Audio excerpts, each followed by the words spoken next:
days of long ago, created by the cosmic legends of the universe.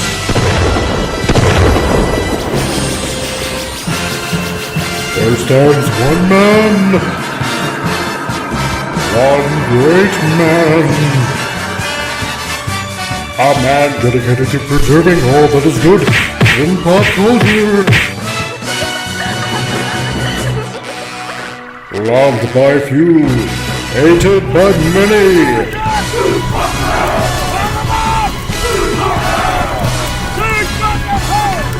Alone in his fortress of awesomeness, he battles fearlessly against the wolf, the evil, the unjust.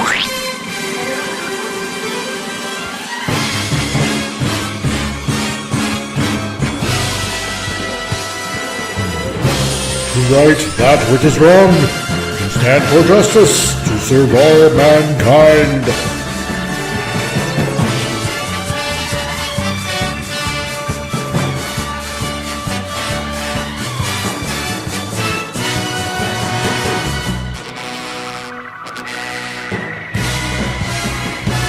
He is the one, the only, the comic Relief Crusader.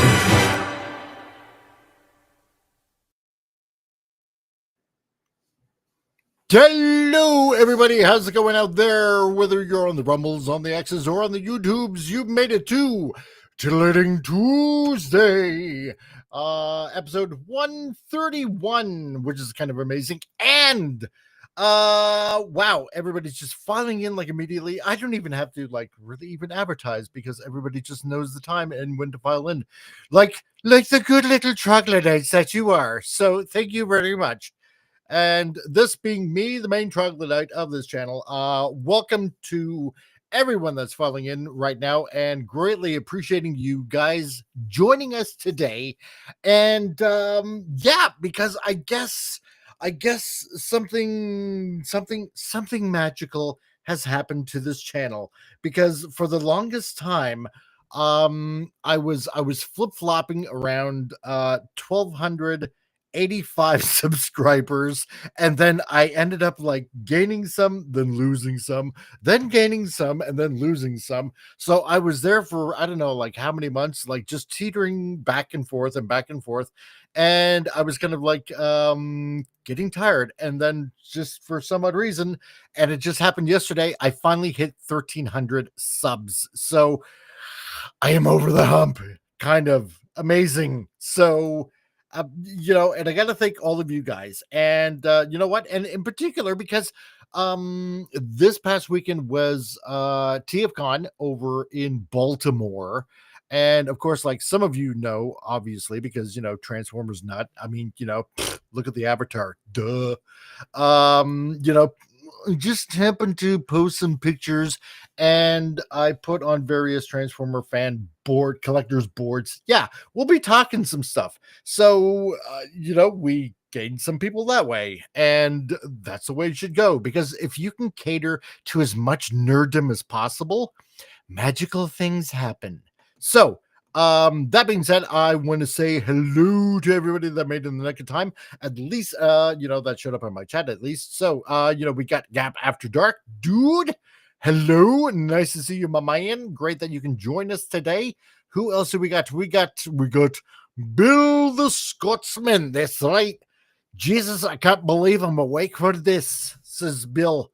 Well, judging by that reaction, it's probably like around midnight. So, and I'm betting, yeah, I'm right. We got our madman number 4, who says yo to you, our madman number 4. And Bill is also saying, hey Mike, burning the midnight oil here. See, I told you it was like midnight over there, because I know you're all the way in merry old England. And you know what? Here's the weird thing. This past Sunday, I found out how many people I got in the UK actually like watching this show, which is kind of amazing. And considering like it's how practically like midnight over there, I'm glad you're not in bed yet. So great. So we got somebody new here. So we got Jackie Blue 4638. So hello to you, Jackie Blue. Nice to see yous. Great that you can sub on by. So I hope you hit the sub and that you're pleasantly pleased. Yeah, Bill A, hitting 1,300 subs. Were you playing battleships? Yes, and all of mine sunk. So go figure. We got, look at this. We got Jennifer from another planet. That's here. And oh crap. Well, then I made a mistake. It's 1 a.m. So well, whatever. Doesn't matter. So, oh, right. Yes. Hence the Scotsman bit. Yeah, not England. That's right.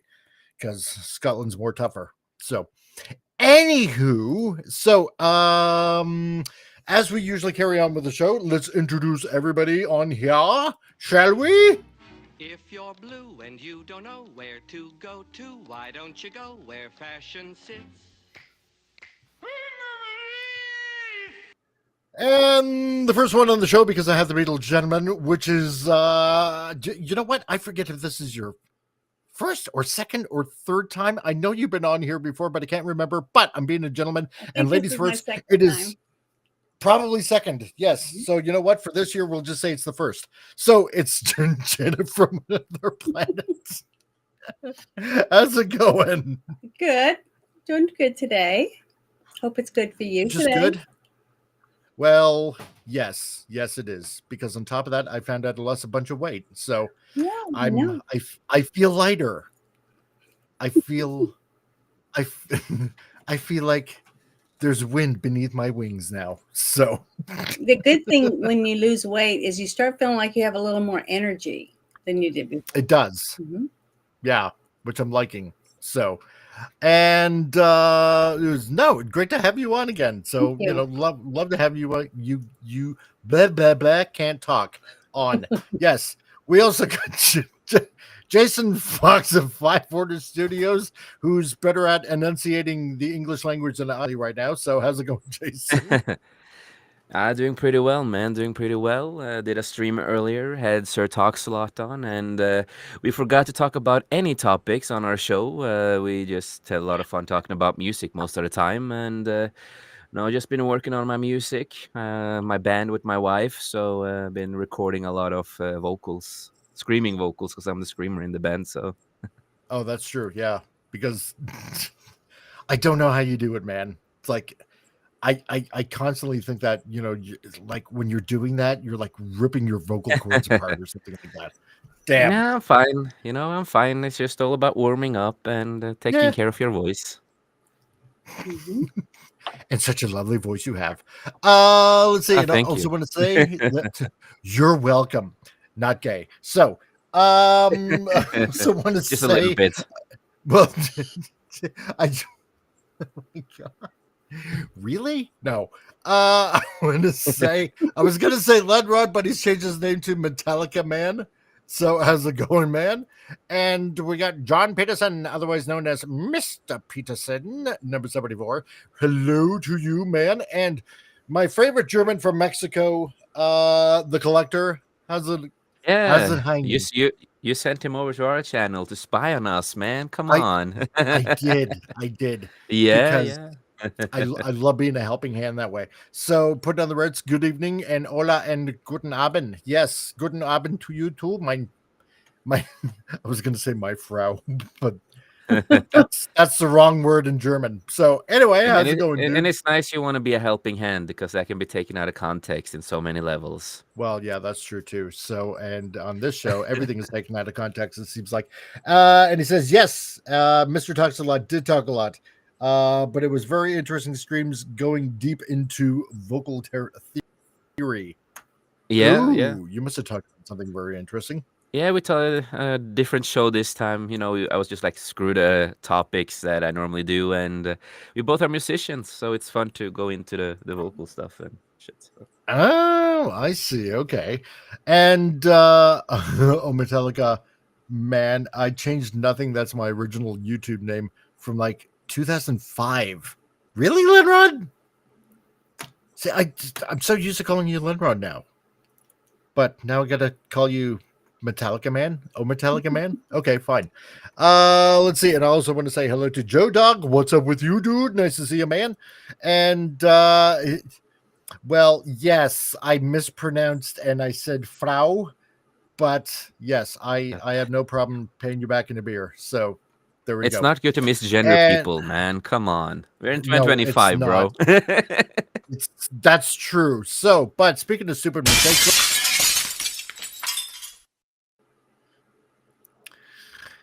the stupid news, which is stupid enough for me to admit that I made a grievous error by misgendering somebody right now. And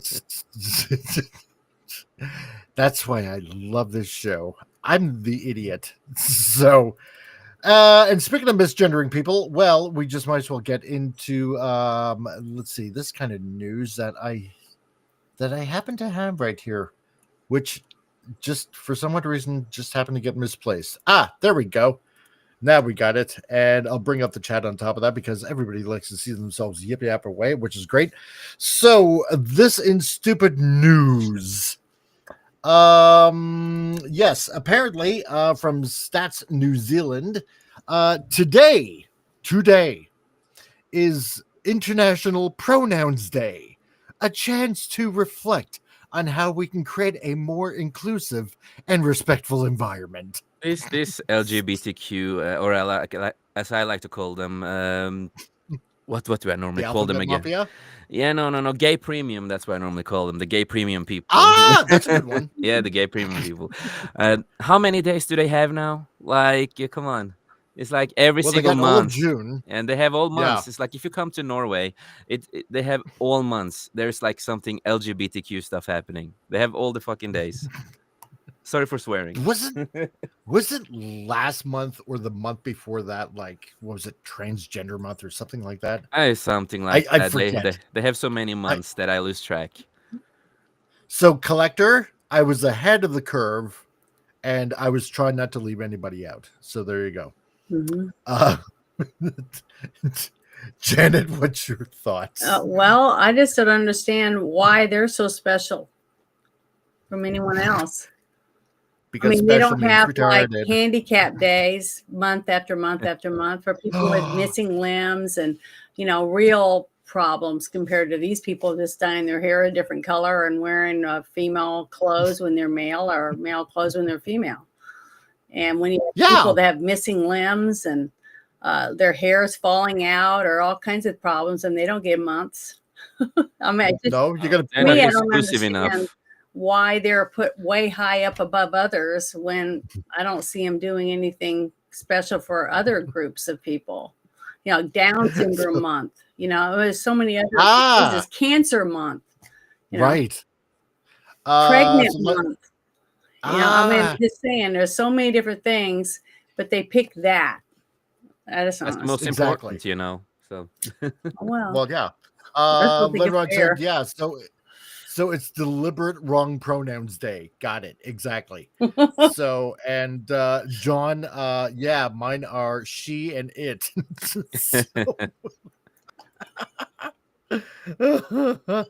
And yeah, no, you're right, Lenrod. Yeah, people who are mine are me, myself, and I. There you go. See, it's like Halloween. Every day I go out as normal man. So yeah, that's what you have to do now. Normal straight man in the street. Yeah, exactly. That's my secret. It's almost identity. like you guys are the last. Normal Pretty straight much. man is at the very bottom of the barrel now. Well, that's the most boring person you could be, it seems like. And then right above that is just a normal straight woman. Yeah, exactly. It's like, oh well, we're just off on our own, I guess. Yeah, right. Today we're searching for an elusive creature out in the wild. It's the straight white male man and woman.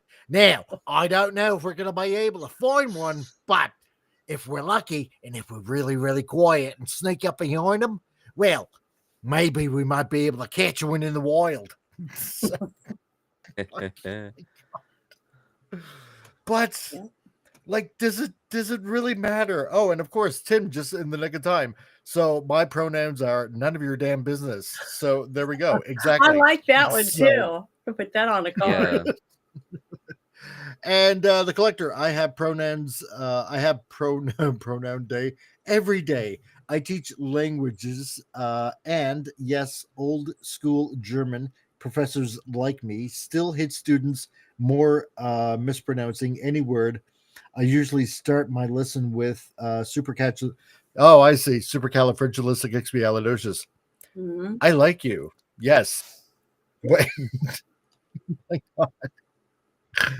um. Yeah. No. That's a really good point. I mean, where is disabled month? Where is like veterans get like one day out of a year, like Veterans Day, or Mhm. you know Canada, Remembrance Day. Yeah. Why not have a whole Memorial Day for the day they die, and then the Veterans Day for the day that they became a vet of war. yeah, right? So it's like, wow. I mean, Whoopty-dooey. yeah, we got so many stupid months. I mean, February, for some odd reason, the coldest month of the year has to be Brie month, where we're reminded how, everybody from Africa invented this whole utopia that we live in now. Yeah. In June, we have to be hit over the head with everybody showing their logos as Yeah. rainbow flags and be reminded about how evil And I did and look it and I did look it yeah. up. It's in November they have Trans Awareness Month. Oh, so it's next month. Yeah, apparently. So silly me. I just remember a bunch of parades this last summer where people were parading around with rainbow flags and their genitals hanging out and doing all kinds of stuff. People dressed as dogs and kitty cats running around, Oh, gotta So love what those was furries. it? Mixed genders or what? It's Yeah. it's in Furries Day? remembrance. It's in remembrance of Sodom and Gomorrah. So I guess. I don't know. I'm just saying it seems like it's every month or something. it does, Yeah, right? Yeah. I counted the official months, and it's like the awareness days. They have like 27 awareness days, like weeks and whatever. Yeah. Oh So, yeah, you're gonna have that. Yep. Let's see what else going on in stupid news. Oh yes, well, seeing how we have to mention it happens to be next month. Again, let's just get ahead of the curve, and this from the Daily Mail. Apparently Holocaust victim Anne Frank has been now reimagined in a musical as a pansexual Latina with non-binary lover and neurodiverse family in controversial New York City musical. Lord. Is there any I'm way to waiting for find the out how many Metroid, man. people I'm waiting for actually the attend Metroids. that? Yes, this is actually a thing. So, It is a thing. They do a lot of these It kind of is. things. Yeah. Yeah, That's but right. who buys tickets to go to it? That's what I'd like to know. The unemployed, the lonely. How do they buy tickets if they're unemployed? Well, no, they sponge off of somebody else or But bum see, the money, right? this is Or one. they get a government kickback of some sort. Yeah, what I was thinking is that a lot of these types of shows are probably paid for by our tax dollars because they get like a NGO or whatever to fund it. So really, Yes. they're not having customers that much coming in. It's just the fact that all the actors and the person who dreamed up the idea to have this play gets paid for just doing it, when they could use that money for the real handicapped people, things like that. Well, yeah. It's just Well, I think it's just a waste of our money. Then when they spend all the money that they get, they'll say they need a bailout, and then the rest of the country has to give them money. That's ridiculous. Don't you just love where your tax dollars go? No. Yeah. I don't. It could be worse. Here in Canada, we were funding posters in, I believe it was Uganda, about not crapping on the beaches. But yet here in Canada, it seems like every East Indian and their pet elephant is crapping on the beaches like everywhere. So Yeah, right. And diversity is our strength. yeah, Yay. and in Norway, a lot of our tax money went to research to find out how white paint helped creating racism. Yeah. What? Yes. Oh my God. That is a real thing that happened in Norway. Yep. Oh my God. Let about just welfare recipients going to see it. None of them have jobs. Yeah, there you go. Yeah, exactly. When you don't have to spend your money and spend the government's handouts, Mhm. then there you go. Yeah, but you know Our what's interesting is how many of these people that are actually involved in writing the script, building, building the clientele for the yeah, play and the coming up with the props and doing all that, how much of the money that they've earned from doing it do they give back to their communities? Things like that. Those are interesting. That's the kind of documentary I'd like to watch. no, don't be silly. It never goes back to them. It Yeah, goes see, into their. it would just be nice. Because then I would feel like at least they're donating it back to their community. So, it's such a bad idea to, give them the thing. Because maybe they're bringing in some young people to learn how to do plays and write scripts and build props and things like that. Yeah. Because it won't be long and AI will do everything. You know what I mean? Oh yeah, So exactly. to have real people actually getting the chance to learn how to, write scripts and do different things like that for entertainment purposes in a career, as long as they're actually making money and it's not all being just, you know what I mean, the government and the people going back around and around, then it would be Yep. good. But I'm worried Oh yeah. about that for the entertainment industry, honestly. Oh, I know. It's ridiculous. The collector says, yeah, Scary. white paint is racist. It costs 25 pesos more per gallon than red paint here in Mexico. Are you really? Yeah, that. Oh my God. I don't know what to tell you, SA, but maybe they just like the color red. So, and white is not really a thing in Mexico. So, and FKHC, otherwise known as Tim. I wonder what Anne Frank people think of this one. Oh God, yeah. Oh boy, I don't know, dude. I don't know. I really. Oh man, yeah. Let's see, Mr. Peterson. We're obviously in the wrong business. We should be creating bullshit research and applying for grants for said bullshit.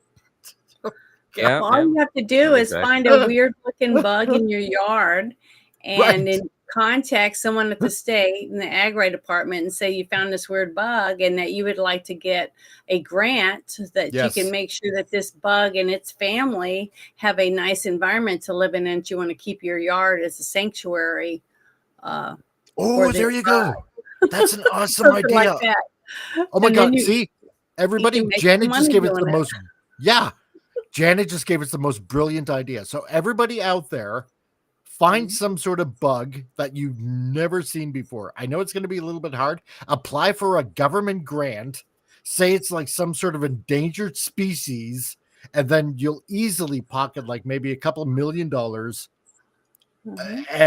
and you're set for life. There you go. All you have to do is just write some sort of long 30-page paper or something like that, and you're set. An essay. That's right. And Gap, is Greta gonna be Frank's pen lover? Oh Lord. Oh my God. Probably. Yeah. Yeah, it wouldn't surprise me.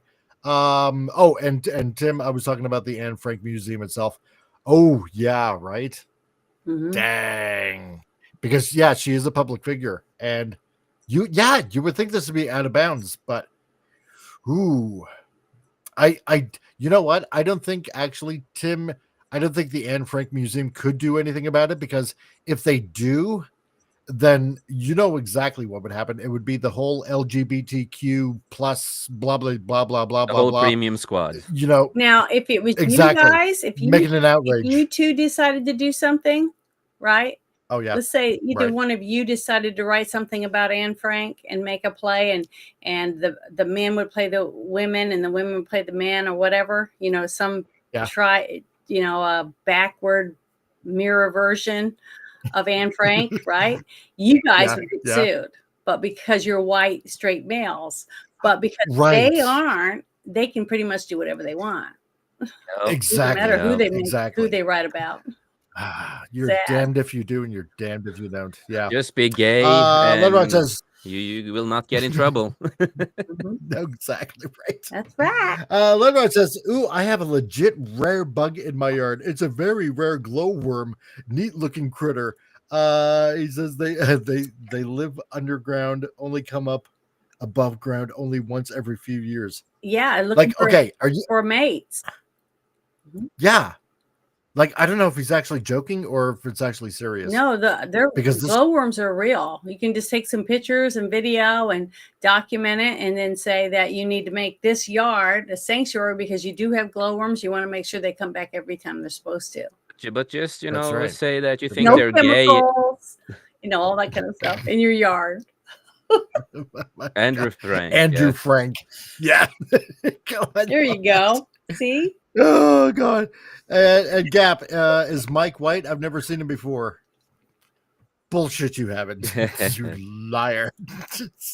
I am as white as the driven snow. So okay. So now that we got Is it that, dirty snow or yellow snow? a little from column A and a little from column B. So actually it hasn't snowed yet in Alberta, so not yet, thank God. Okay, so to the chat and everybody that happens to be watching on Rumble, and if you are, thank you. For everybody watching on X, again, thank you. And for all of you guys on YouTube, okay, so usually I give the whole chat a choice on which article do we get to pick on first. So today, as like it says in the headline, Taylor Sheridan, who's done shows like Landman, Yellowstone. Yellowstone, Yeah. the one with Sylvester Stallone, and Tulsa King, Tulsa King, yeah. Mayor of what was it, Kingstown? Mayor of Kingstown, yeah, with Hawkeye, with that guy that played Hawkeye. Anyway, Yeah. talk about him, or because we haven't had, you know what, and I do this for all you English and Scottish people out there, or we could talk about Doctor Who and a Christmas special. So that's coming out next year. I know. Aren't I just full of love I on don't this think channel? it's coming out. Give I you think guys it's been choice. canceled. We can only hope. Well, I don't think they're going to be with Disney anymore. I think Disney decided they'd lost enough money. Oh yeah. Yes, Jeremy Renner. Yes, that's right. Mayor of Kingstown, whatever. You know what I mean. So we'll give you guys a choice whether to just get the ugly stuff out of the way first, or we actually talk about something good first. Doctor Who cares. I love that. Yeah, Doctor Who. Woohoo, I love that. That is perfect. I love that. Or at this point, or the way, I know my chat has the most ingenious things that they come up with. It just makes me laugh. That's a good one. Oh, I love it. Or at this point, where the doctor was a woman and then turned into a gay black guy. It's like Doctor What at this point. So, Doctor, why not? Yeah, why not? Man, Well, okay, Dr. you know what? Whenever. Oh God. Oh, my Okay, so you know what? Yeah, we'll just get into the ugly first. So that being said, okay, this from the BBC. Oh God. Well, I used to love Doctor Who, but anyway. So the BBC confirms. I should probably say this in more English accent in solidarity with all our UK and Scottish viewers. So, Oi, the BBC confirms the future of Doctor Who and a new Christmas special in 2026. So there we go.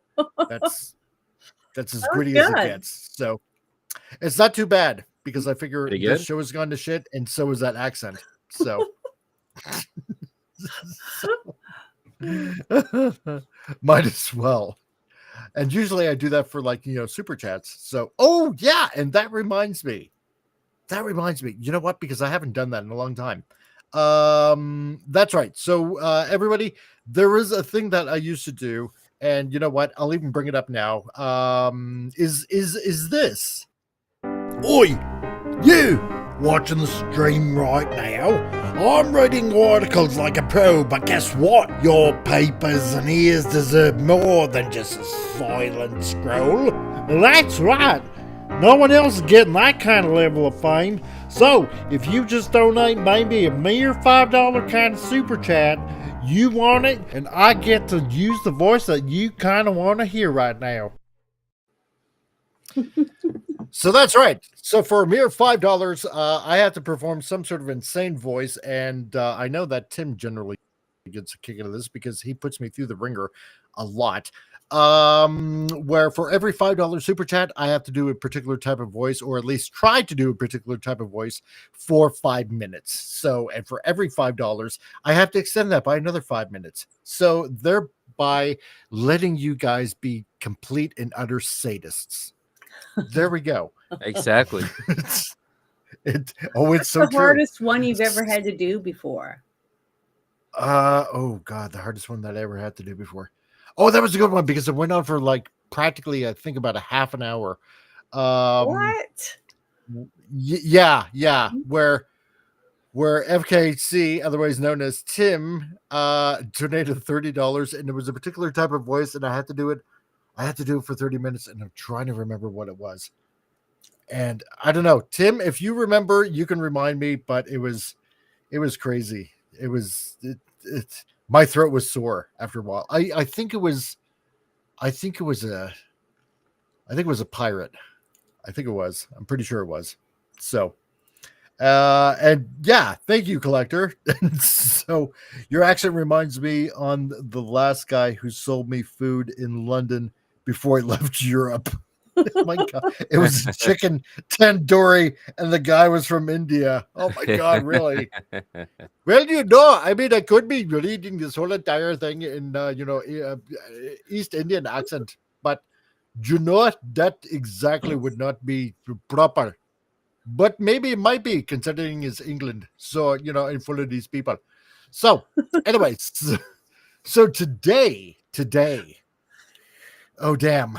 So today, the BBC announced that Doctor Who will be back on the screens, at Christmas 2026 with a special episode written by Russell T Davies. The same Russell T Davies that gave us Black Gay Doctor Who of Shitty Gatwa and Oh God.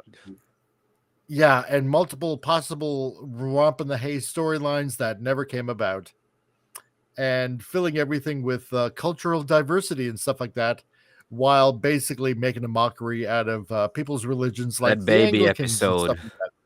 Oh God, the baby episode! Oh, Oh my God, I God. hate that. That was the most retarded episode I've ever seen in my entire life.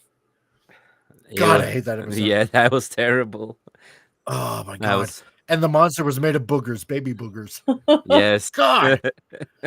That's Ugh. disgusting. It is disgusting. And the satellite, it didn't have any fuel to go anywhere, and they were trying to get it to a I sanctuary mean, all they would planet. have to do, honestly, the only thing they'd have to do to renew young people to come back to Doctor Who and the people that dropped it because it got so crazy is have a contest and let fans write stories that they might make into a script. That's all they have to do. So, and look how much all the stuff sent in. They signed the non-disclosures or whatever. But the person that wins would be like, bring them in, let them watch the filming and stuff like that. Yeah. Do something special like that. And I'm telling you, they'll get some really good storylines simply because they're fans and they love Doctor Who. But that's how easy it would be for them. But that would be easy. But it would be. It would bring people back to watch the series. But then they first need to care about the fans. They first need to care about the fans. Then something they don't do. That's what's sad. How do they think that? How many years do they think it's going to last? When I mean, it's gone down. It's only like 4,000 or 4 million viewers now. You know what I mean? Yeah. And that's worldwide. That's terrible. Yes. I mean, there's only 41 million people in Canada. So if you're not even getting 4 million people, you're getting a few 100,000 from each country. I mean, that's pathetic. Yeah, So it is. It you really think truly if you is. just say, hey, I mean, look, get on YouTube and just look at just different things like, homemade videos for Star Wars or for the A monsters, great fan like, films out there. any of these, Right. Batman, any fan made stuff that they're not going to get money for, even Star Trek, whatever. You have such good material out there because people love whatever it is that they're writing about, or getting their friends to make videos about, cartoons Exactly. they're doing. You would get so much great content, and the ones that you think have something potential, you contact them and say, hey, we're willing to make a deal with you. You help us Yeah. with some ideas, and we'll make you one of the executive producers or whatever, something. But I think the problem is that you have these corporate twits in there that just want nothing more than just push a stupid message. So those wouldn't even like from true fans wouldn't even see the light of day. Or even if they did have the Yep. script, they'd probably just toss it in the garbage or something like that, which is I the know, and unfortunate thing. why do you think Or you that need to is? rewrite it. How can they Yeah. keep running? Okay, if we take away their subsidies, the taxpayers from any of these countries take the subsidies away. The Yeah. only way they're going to make money is by making people turn the TV on to watch their stuff. And that's how they would get people to watch their stuff, is by actually making stuff that's entertaining. What an interesting conundrum. No, isn't it? It's so simple, but yet so far away. I know, right? It's like In a they galaxy just far, can't do far it. away. Yeah. So what it says here, with Disney Plus confirming they will not be partnering up on the next season of the sci-fi show, the BBC remains fully committed to the show and will announce plans for the next series in due course to ensure the Doctor's adventures continue. Well, here's the thing. It's not even really the Doctor. It's like osmosis happened and he's split in two, which was never even a Time Lord thing to begin with in the first place. So basically, to ensure the fake Doctor's adventures continue, right? Mhm. So Lindsay Salt, director of drama, BBC said, "We'd like to thank Disney." Oh no, I got to say this in the pompous way, right? We'd like to thank Disney Plus for being terrific global partners and collaborators over the past 2 seasons, and for the upcoming war between the land and the sea. The BBC remains fully committed to Doctor Who, which continues to be one of our most loved dramas, and we are delighted that Russell T Davies has agreed to write another particular Christmas special for 2026. And we can assure fans, we can assure you, the Doctor is not going anywhere, and we'll be announcing plans for the next series in due course, which will ensure the TARDIS remains at the heart of the BBC. Barf. Because the last we saw, it's now Rose Tyler is now the Doctor. But it's not really Rose Tyler. It's still the Doctor that looks like Rose Tyler. Yeah. Why? Because. Just Why? because. Well, whoa. Good writing, Oh, good God. writing. Oh, yeah. Because that's what the fans want. Because that's what the Of BBC course. said, right? We can Yep. assure fans that the Doctor's not going anywhere. No, of course not. But you're totally, my God. But you're totally not giving the fans what they want, so you can't assure the fans anything. So in Gap, yes, I know you're misgendering. It was by regeneration. Yeah, I Oh, know, yeah. right? So stupid. Yeah. Good play on words, Gap. I love it. Good play on words. So, oh God, and Bill the Scotsman No, that's just a placeholder, Mike. Mhm. I know. Oh, that's right. Yeah. Okay. So FKHC. By Jove, that's a great idea. Forget about it. It was a good idea, but then they won't do it. Union rules about scriptwriters and the like. Yes, exactly. No, that's right. Because you got the unions there. And if they're not the ones getting the job, well, then screw you fans that have really good ideas because because the unions have us by the Well, I'm proverbial going to say something then. Just ball and think about chain. this. Okay, If you're a writer, right, okay, and you're right. in the union or whatever, and you have a Facebook page or something like that, and you start following groups of people that like Doctor Who and just read what they write, Right? stuff like Like, that. Follow people and listen to what they say, and then get some ideas from them without having to say anything to anyone. Don't give anyone credit. Take the credit for yourself, yeah. but at least the fans will get something good. Well, exactly. Terrible. Then they'll be like, oh, God, I came up with that piece of fanfic. I can't believe they did that. They must be thinking what I'm thinking. No, they're just ripping off your ideas, but that's okay as long as it's entertaining enough. Well, they don't want to give them credit anyways. So, well, no, that's true, right? Not even with a contest, which, that way, because see, a lot of times in the real world, they, someone sees a script they really like, they'll just pay them cash for it. And they sign a paper and they sign away the rights. So now it's owned by this company and they can call it whatever they want. Well, exactly, because that happens in the music industry. Yeah, it happens in the movie industry all the time. Yeah.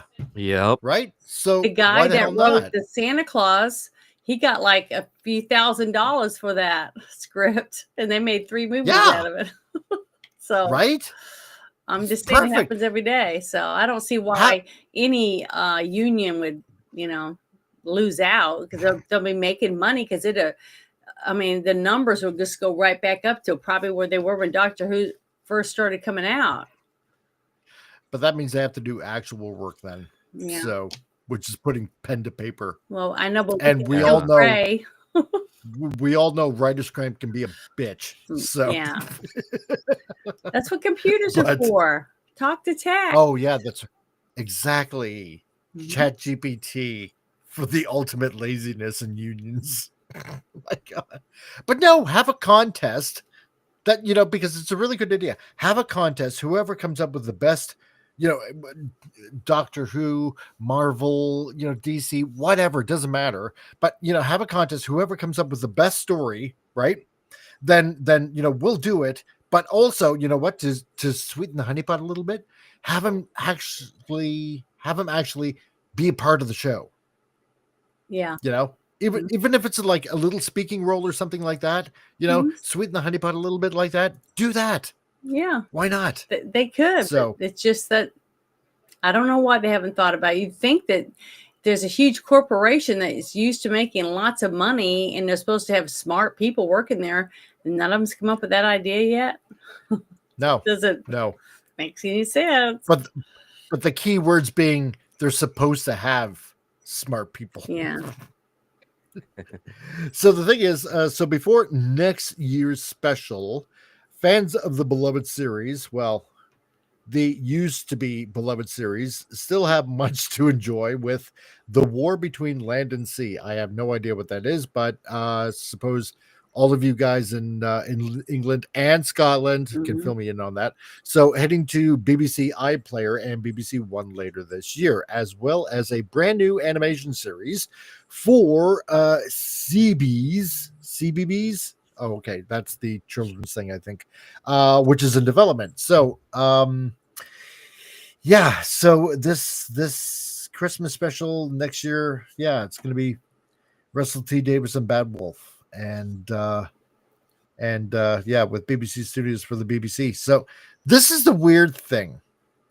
Now, correct me if I'm wrong, because I remember last year Sony bought Bad Wolf Studios. Mm-hmm.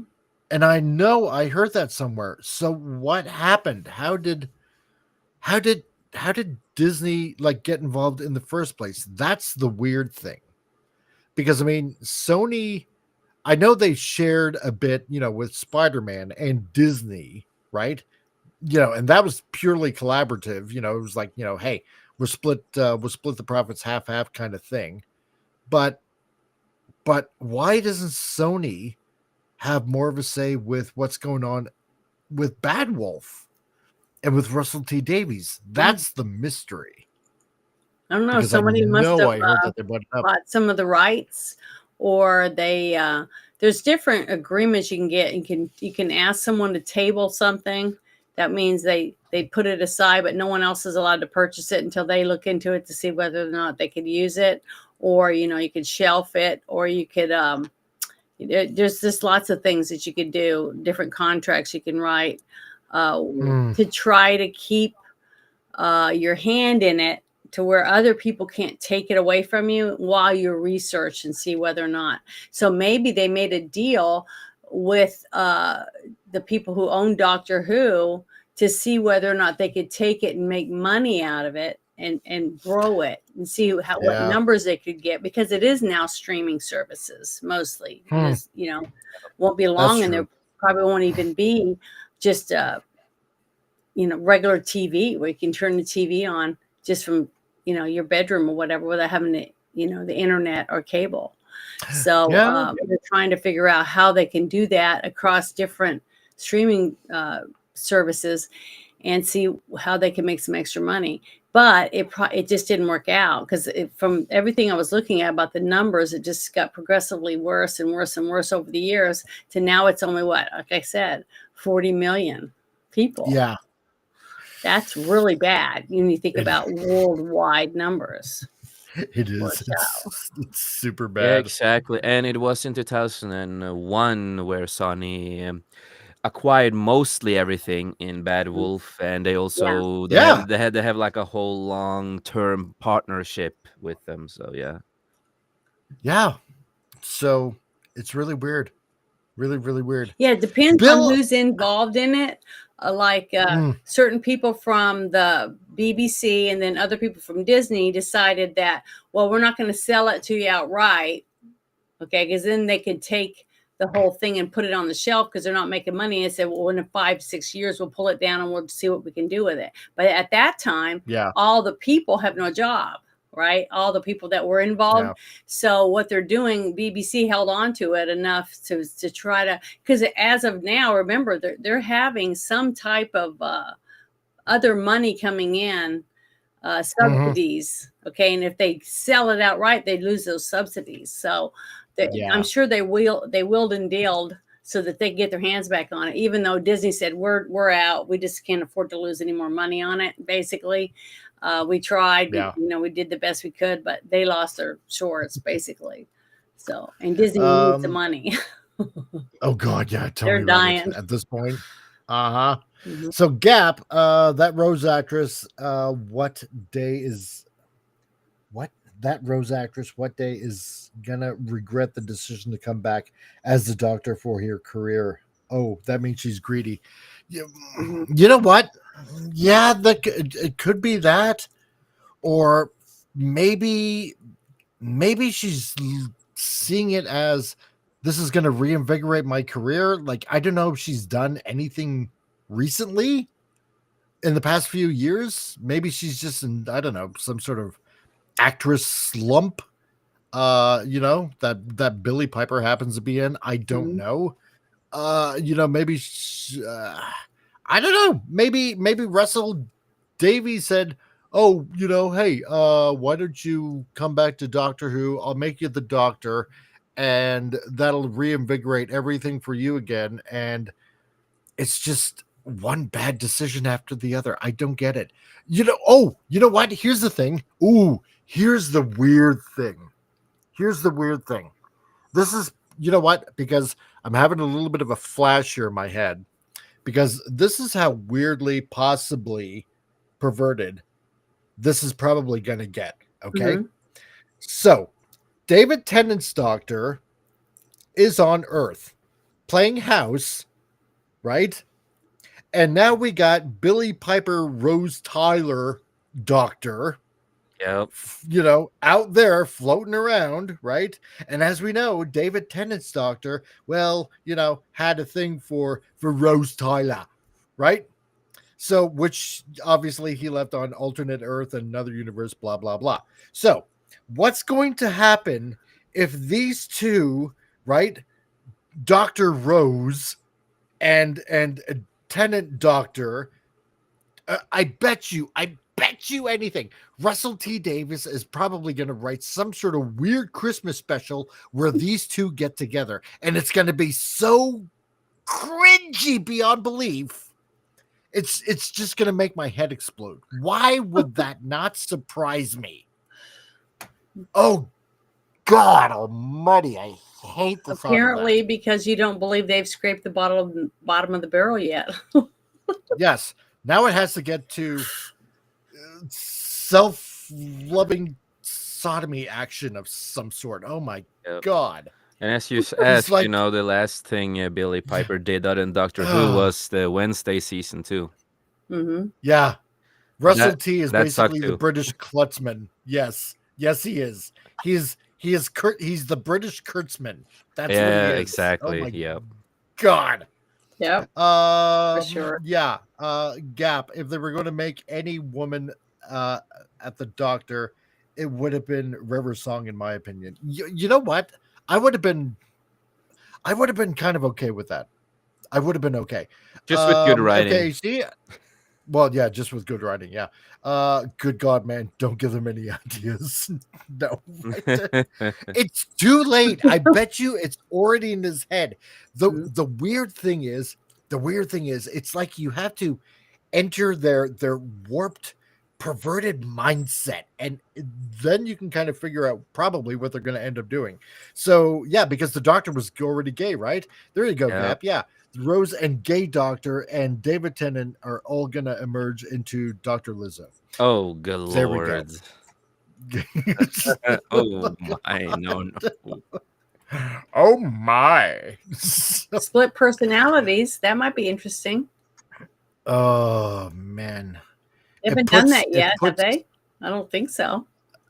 I don't know, but it puts a new spin on that Heart song, I Touch Myself. So, Oh. and them too. yeah, I right. touch everyone. Oh God, I touch myself. Oh God, that's just horrible. God. And for all you 7 that are watching on X right now, I'm sorry to bring that idea and pop it into your heads or something like that. But you know what? In this weird world, because if you've been watching this since the beginning and every Tuesday we do the stupid news thing, you know exactly how warped this can get. So Bill also says, just don't have Mike regenerate into a woman or do a woman's voice. No, don't have that happen with me, because it will not be pretty.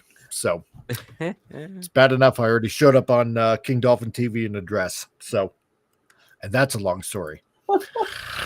So, God, yeah. What did you get yourself into? Oh my God. So there's that article to look forward to. So I know it's not exactly the top of the hour yet, but let's take a little bit of a brief intermission from everybody's favorite segment of the past, from Rancor Steve, which we love to call Thoughts from the Throne. Enjoy.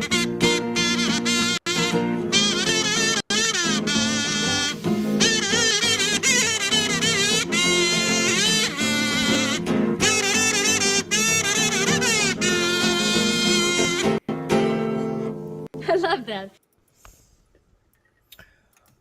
Huh. Guys with low testosterone bitch about everything on social media, in an email, on a phone call. Jesus. They probably drive a Subaru. Oh, they probably like Rings of Power. God, man, I'm so glad I got no estrogen and just complete testosterone. Be a man. What? The toilet? Uh-oh.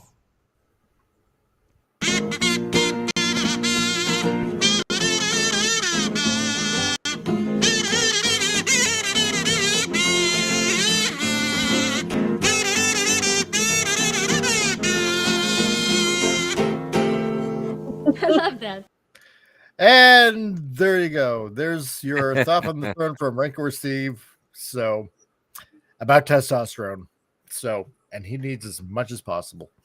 So, thank you, Steve. Love you, man. Oh, God. Okay. So, now that we got that horrible business out of the way, I died. yeah. Well, yeah, I know. I feel like dying every day. No. Anyway, and now it's on to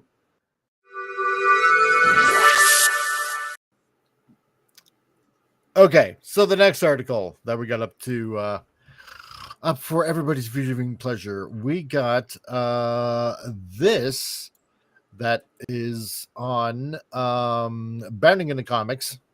This one is a little bit surprising. Okay, so Yellowstone creator Taylor Sheridan gets giant, huge, so huge.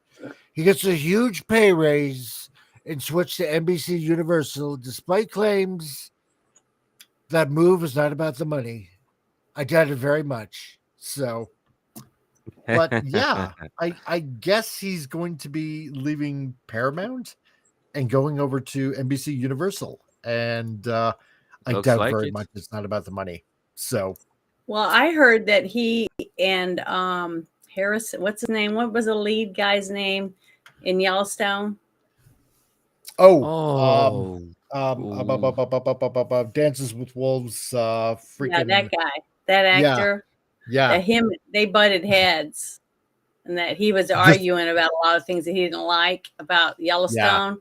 And so I think that was the downfall of Sheridan leaving, because he was in a couple episodes too. He had a couple parts driving a horse trailer and stuff for the, what was it, 666 Ranch or something, yeah, for the Yellowstone thing. Because I yeah. did love it. I loved watching that show, but they butted heads a lot. So I think that Frank might be one Costner, reason why yes, he that's right. left. Yeah. Yeah, Yeah. Kevin Costner. Yeah. So yeah, I think that might have something to do with it, because I think Kevin Costner's name's a little higher up on the totem pole right now still, even though the last couple things he's Yeah. done has been like a bomb. But That's true. I mean, so but then again, like the last season is it hasn't even been a year, has it now, since the last season of Yellowstone? it's almost been 2 years, because remember there was something going on with Kevin Costner, and I think he left the show early, and then he wanted to finish something else he was already wanting to work on, which bombed. Yeah. So Yes. but the thing is, he was still with the same company, Paramount. Yeah. So So because he has a lot of irons in the fire. I Yeah. mean, yeah, he did 1883 and then 1923 or whatever it was, mhm. and then to follow up on And there's a new Yellowstone. spinoff supposed to be coming from Yellowstone with this one son that had the Indian son and his Indian bride, and they lost their baby at the Oh, end. really? There's a spinoff with those characters. So Jeez. I'm just saying, I think if they have flashbacks and stuff, they're gonna need Kevin Costner in it. You know what I mean? So Yeah, right. they think that, and because Kevin Costner is Kevin Costner, I think that's why Yellowstone was as big a success as it was. I don't That's think true. it was so much him, the writer, because he wasn't really that well known before Yellowstone. No, he wasn't. So if it hadn't been Uh, for Kevin Costner, he might not have became as big as he was. But Kevin True. Costner, he has some of the things that he has done. He has kind of like demanded rewrites, and he wanted to help write it, and things like that on other projects he's done besides Yellowstone. So that's what I'm thinking. Okay. So Well, the he collector probably says did make more money to go somewhere else. it's going to be the biggest raise in the history of all raise. You have never seen something like this before. It's going to be beautiful, says the collector. More, you know what? More than likely, because he has put out a lot of really good shows. I mean, besides Yellowstone, you got Landman with Billy Bob Thornton. And yeah, but you got to remember this too, though. The people that hired him because of the story he wrote, and he went out and promoted it to different companies, right? Yeah. They could see the vision he was trying to do to attract real people to watch the show. Like we were just talking. Right. Okay, people are actually tuning in to watch Yellowstone. They were tuning in to watch the Landman.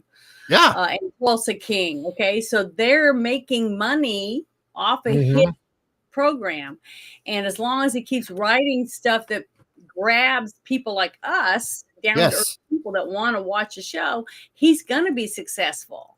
He'll be able to come and go and do whatever he wants as long as he keeps doing that. But you have to have companies that are willing to listen to what he has to say and there was a show, an outer space show that was a couple years back, and it was really, really successful. The Expanse. Remember that? Yes. Phenomenal show. But what happened? It just went. It went. Like what happens is it's the same thing that happens every time. The writer that's writing the show. They give like, let's see, what was the one with the nerds? What was the name of that show with the nerds that was real big? Chuck. No, the two best friends, and they were really geeky and Big Bang Theory. Big Bang Theory. Okay, right. Think about it. It starts out and has 6 main actors, right? And each year it gets bigger. So now they're making $1 million an episode. So you got $6 million an episode. You got to pay a little more just for the actors. Now the writers are making a little less money. So then the next year they're making a little less money. So they decide, screw it, we leave. They go somewhere else. And as the writers leave, the writing gets worse. The story, it's not the original characters anymore. It's more like it doesn't seem like they're doing stuff that they did in the first season because they're not the same character, because it's different people writing it. That's what happens. So Sheridan leaves. They still have the story from Yellowstone because of whatever they wrote in the contracts, right? Right. So now you got Costner in charge. You see what I'm saying? So it's going to change. And then it's not as good. Just like, what was it? True Blood, Dexter, all these other ones that were really big. 6 Feet Under. I love that show. But the thing is, over time, the writers start getting put down at the bottom because they're not as successful as the actors up in front. Exactly. Draw the people in. So when you cut the budgets and you don't give the writers and keep them because they're very good, or their show wouldn't be a hit. But for some reason, they never seem to learn that. And you see it over and over and over again. It all crumbles. You got to keep the writers writing. And that's why we ended up with that big writer strike like last year, right? It's like, well, pay us what we're worth. We're writing these stories, these great stories. Granted, not all of them were great. Let's put it this way, But I mean, there were some very competent writers out there, and they're getting paid peanuts. Compared to what? Yeah. See, an actor's acting the character they wrote. Okay, exactly. And if that person that wrote that character, and you get the good actor, that's a success. Okay, and it's going to be a hit. But when you take the writer and the actor away from each other, it's not going to work. Over time, it's going to slowly get worse and worse, unless you got something like Taylor Sheridan. He portrays the character that he's writing. You see what I mean? It goes with him. So you don't have that all the time. Kevin Costner, like Waterworld, they rewrote so many things, and it killed it. It just kills it over time. Sometimes just because you're got a big head, you outright yourself. You see what I mean? So let's see what's going on here. We'll see what happens.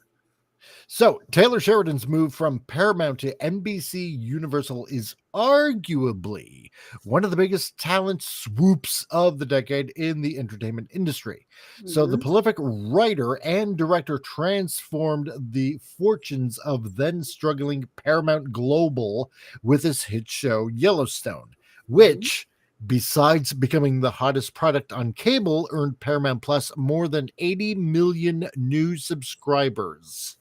And a string of squabbles between Sheridan and the new higher ups at Paramount after his acquisition by David Ellison's Skydance have forced the writer to find a new home for his ugly or highly sought after services. New boss, don't like it? Well, I'm going to go somewhere else. It's so far what this is sounding like. Oh, wow, the new boss is a dick. I'm out of here. So... and boy, haven't I been in that situation. So, well, hey, if you take your other ideas and whatnot, I mean, let's face it. Obviously, he can't take the shows that he's already writing with him. That's obvious, and that's obviously owned by Paramount. But here's the thing. You don't know what other ideas he has up in that scabby little brain of his, that will end up being huge hits for NBC Universal. So, you could be just, if you don't keep him happy, then he's going to go somewhere else. And you're going to lose out on potential millions and millions and millions of dollars, which is a shame because, like, for example, with me getting into Tulsa King, my wife and I, it's because it's a really good show. And, it really is. It really is. And I know some people might not like it, but hey, whatever. Like I say on the show, if you like it, you win. I started getting into Landman, because I was kind of interested. It's like, hey, I haven't seen Billy Bob Thornton in like a long time in anything. Yeah. And I used to work on an oil rig for precision drilling like years ago. I want to see what this show is about. And he seems like he can write the working man, for all intents and purposes, really, really well. He knows how to write it. And now it's like, okay, I don't like new management. They seem like a couple of stuck up sticky beats. I'm just going to take my toys and go. And you're going to lose out on potential millions. Yeah, exactly. Oh, darn. Yeah, I looked something up. Can I read it real quick? Yes. It's not very long. It says in 2009, the company, which is the other one, not Skydance, entered a 5-year partnership with co-produce and co-finance films with Paramount Pictures. This agreement was renewed twice, extending to 2021. And on July 7, 2024, Skydance announced its intent to merge with Paramount Global in an $8 billion transaction under the agreement in which Skydance would acquire Paramount's controlling shareholder National Amusements and then perform all stock merger with the company. And on July 24, 2025, the merger was approved by the FCC, and the merger was closed on August 7th, 2025, forming Paramount Skydance. So that's the new name. So that's why, because they acquired all that, whoever is involved mostly with the other company, Skydance, apparently butted heads with this main writer and didn't agree with what they thought he was wanting to do. So he decided to leave. And good for him. It's about time that the writers were treated with respect, just like we've been saying all along. After year after year after year, seeing so many great shows, just kind of everybody goes, what happened to the show? But see, they don't tell you, oh, we wouldn't pay the writers good, so they left and went somewhere else. See, Westworld. Look how great Westworld was. Oh yeah, the first season. Yeah. This first season was phenomenal, really good, and then it just became shit. Yeah. What happens when you don't treat your writers good? look how good Yellowstone was for many years, as long as Sheridan had the control that he had to be the writer to make it a Exactly. believable family show. The bond between all the characters was really strong Yep. and lively, and he just did it. And look how many characters it grew out to be. He did It a did. great job. Oh He's yeah. very good. And it's just good that some of these writers just say F it, we're gonna leave, and not coming back to this. And that's also why, we applaud, for example, Henry Cavill, the actor, who just said, F this, I'm not gonna do The Witcher anymore. You guys are not treating the show with respect, and Yeah, No. you and guys he are loved treating me that like shit. game. Yeah. And he played the Exactly. game too. Oh, and Mr. Peterson says Skydance CEO is good friends with Trump. Skydance intends to drive CBS and Paramount further to the right. This is what I've also heard too. So, which Yeah. should be very interesting. So, no, but here's the thing, because it's the same kind of, I don't want to say classic argument, but for intensive purposes, it's kind of like this, right? It's like the same thing in comic books, which is attributed to a comic book's success. Is it the artist, or is it the writer, or is it both? So because you can have a great story, but you can have really shitty actors, or you can Yeah. have really brilliant actors but really shitty writing. So I tend to think, I tend to think it's a bit of both. It's a bit from column A and a bit from column B, right? They both just complement each other. He knows how to find really good people, because I'm figuring he sees in his head exactly who he wants to play the part. And once that goes, because he's proven himself for years on Yellowstone, because I've had lots of people tell me, "Oh, you haven't seen Yellowstone yet? You got to see Yellowstone." And I finally dove into it when it was like season 5, right? I finally got into it, and I'm like, damn, this is like really good. Like really, really good. And so ended up binge watching it, right? And I couldn't wait for the final final season to come out, which it did. And it's, in this case, I'm gonna totally attribute everything to Sheridan's talent on all of these shows, because he picks out really good actors, but it's the storyline. Like what I've told a lot of people, Yeah. once I start a story, and if it's a really good story, I have to know how it ends. Exactly. But when you have a good story too, you're going to have flocks of good actors that are going to fight for the part to be in it.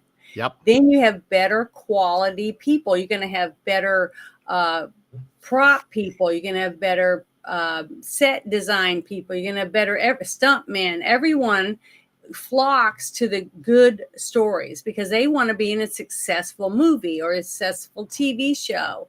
And that it adds to their repertoire and their resume. So they're going to flock to it, and they're going to have the best ones fighting for a position in it, even if it's a smaller part. Even a big actor will take a smaller part in something they know is going to kick ass because it's going to help their resume. So you get all the good stuff, because honestly, I think AI is good. It can help, but you have to have something to put in the AI to start the writing. And when you don't have a brain like a good writer like Sheridan, who's going to put the good information in and come out with something different and better, real for the people? That's it. That's what you gotta have. So John, he asks, so that begs the question, did Sheridan have an issue with the management of Skydance? And if that is true, then was Sheridan trying to drive his shows left? I don't know. You know what? Everything I read was the headbutting with the one actor producer. Yeah. That's what I'm That's thinking. where it started. And then I'm sure they were saying, we got to keep him. He's the big name. So what he wants is where we're going to go. Look how many other shows he got pushed in. Oh God, Okay, yeah, so a there you lot. go. That's what So I truly believe that. So Sheridan's new deal could cost NBC Universal up to $1 billion, Dateline reports, commencing on January 1st, 2029. Okay, so we got a few years ago, right? Mhm. So the arrangement will see Taylor Sheridan and his producing partner, David Glasser, who runs 101 Studios, make up to 20 shows for NBC and Peacock. Now, the figure represents a rise of $800 million from Sheridan's current TV deal at Paramount, which runs until the end of 2028. Mhm. And Paramount Skydance will retain full control of the Yellowstone universe and the other Sheridan shows it currently hosts, which includes Landman, Tulsa King, Lioness, kind of a crappy show from what I've heard, but they all can't be winners. Lawmen, Bass Reeves, and Mayor of Kingstown. So Sheridan's move comes as a total shock since the new management, including CEO David Ellison, made it clear that Sheridan was untouchable. And you know what? With so many successes, I can kind of understand if he's developing that kind of, attitude. Yeah, but see, So Yeah, exactly. you have to believe that whoever decided to grab him and bring him over has already been talking to him for a while, and he True. probably has notebooks, okay, of all Yeah. the things he's been writing probably since he was a teenager, right? Ideas Yeah. that slowly progress, they get added to, stuff taken away, things added to it as time changes and he matures. All writers Mhm. mature. So they get to keep all that because that stuff was put in writing with the company. But anything that he Yes. just has in his shelves or whatever, maybe people came over and he sat and he said, here's some of the things I worked on in this and I did that, blah, blah, blah, blah. These are some ideas. Just like what happened when the guys got together with napkins at a bar and started drawing Ninja Turtles on it. You see what I mean? Oh, yeah, exactly. So Exactly. you don't Yeah. know what you have if you haven't seen it. So when he took that contract and left, they knew they were getting something because they didn't just say, oh, Oh, well, yeah. we're losing all this stuff. They're Mhm. looking at what he's potentially has, which I'm sure they already have it because I'm sure they're already working on stuff that's going to be coming out next year. Oh, God, yeah, I would imagine. I mean, you'd be Yeah. stupid So not to. I can't wait to find out because I'm sure it's some good stuff. So in an interview with CNBC in August 2025, obviously this year, so after completing the acquisition of Paramount's parent company, Ellison said, so I have a really good relationship with Taylor, and I think he's literally a singular genius and content creator.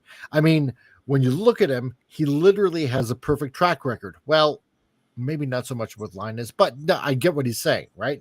So he went on. And so from that standpoint, I'm thrilled that, we have an exclusive deal with him through 2028. And my goal is to have Taylor call Paramount his home for as long as he wants to be telling stories. That's fine. So, but you should already be planning, in the case of what happens in 2029. So, and hopefully, yeah, you are making plans because, if you're wanting to expand on, let's just call it the Sheridan verse. That's kind of the way I see it, right? Yeah. If you're looking to expand on what already made you some gold here, Yeah. you better have some extremely talented writers that can build on that. Because sometimes, and I think that's the case kind of like with Yellowstone, how it kind of ended, he kind of sewed it up. At least that's the way I see it. So, but I don't know. What are your guys' thoughts? Jason. Well, I don't know. Oh, go ahead, Jason. Yeah, no, I agree a lot with the comic here. So, Well, you don't have to. no, but I agree with you, man. But yeah, no, I think from what Janet said, it's the potentiality of the other ideas that they don't know about, and that should potentially scare them.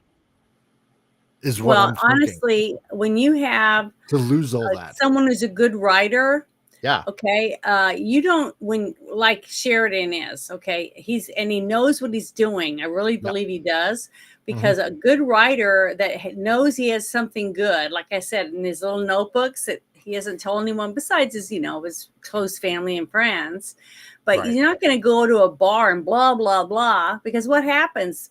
Someone hears, they start writing it. They take it, do their own thing with it. And it happens cutthroat in Hollywood.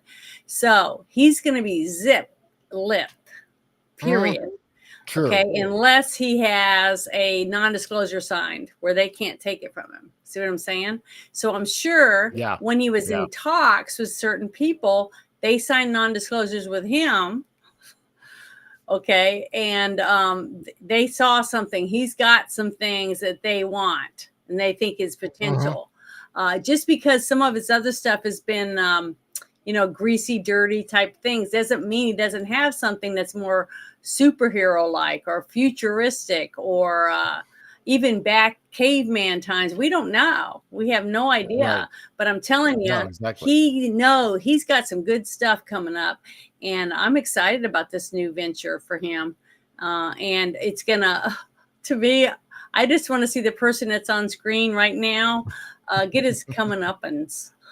That's what I want to see. Oh yeah. I'm not Now, trying John, to be mean, but I'm just saying. Yeah. No, John, and you know what? I do get where you're going with this. Yeah, but the well does dry up given enough time. I do get that because you know what? Eventually, and I don't know if this will be, what ends up eventually happening to Sheridan, where he just keeps on writing the same kind of stories. We don't know. Hopefully it doesn't go in that direction with Sheridan, because I do see him as a very capable writer, but yeah, I suppose given after so much time, sometimes you end up writing yourself maybe into the proverbial corner where you're just retelling maybe the same story or something like that.